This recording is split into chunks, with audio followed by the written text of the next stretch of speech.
Well, imagine going to the trouble of applying for a new job, having the interview and then accepting the role only to never show up. It's pretty crazy. It sounds it's a bit bonkers. wild. I can't get my head around this. Career catfishing is actually a workplace trend that's becoming more prevalent in today's job market, and one generation in particular is driving this. Here to tell us more is careers expert and psychologist Suzie Plush. Suzie, good morning to you. This is really quite bizarre. What exactly is going on? Yeah, it's wild, guys. So essentially, career catfishing is when someone applies for a job, accepts a job, lands a job, but then just doesn't rock up to the first day of work. So it's becoming more and more prevalent, and it's leaving employers completely blindsided. So what's interesting, it's genuinely younger workers that are doing this because they're feeling really disillusioned with the current, job market at the moment. Could you hear wise old Ali and Clint going, Gen Z, eh? That's right. Gen Z are leading the charge. Gen Z admit 1 out of 3 people in that demographic have exhibited these behaviours, followed by millennials and then Gen X, and also a small percentage of baby boomers also admit to doing this as well. But Suzie, why are they doing this? Why would you go to all the trouble of applying for a job, getting the job, and then just not showing up? Couldn't you just say, when they rang to say you got the job, you'd say, oh, well, thanks, but no thanks? Got a better offer. What is the whole ghosting thing here? Yeah, totally. It's wild.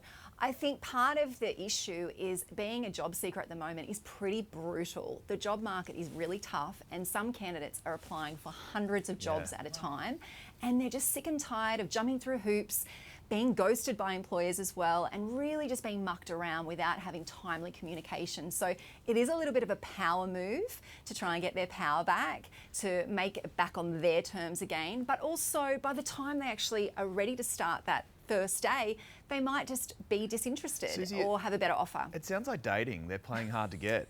Totally. It's kind of like a bad dating from app gone experience wrong, but now it's in the job very happy in my market. job. It's crazy. But you would also be burning a bridge, right? You would never get employed by that company again. I mean, I say that because we work in a very small industry. Other industries are obviously different, but you'd be burning that employer. They're never going to hire you again.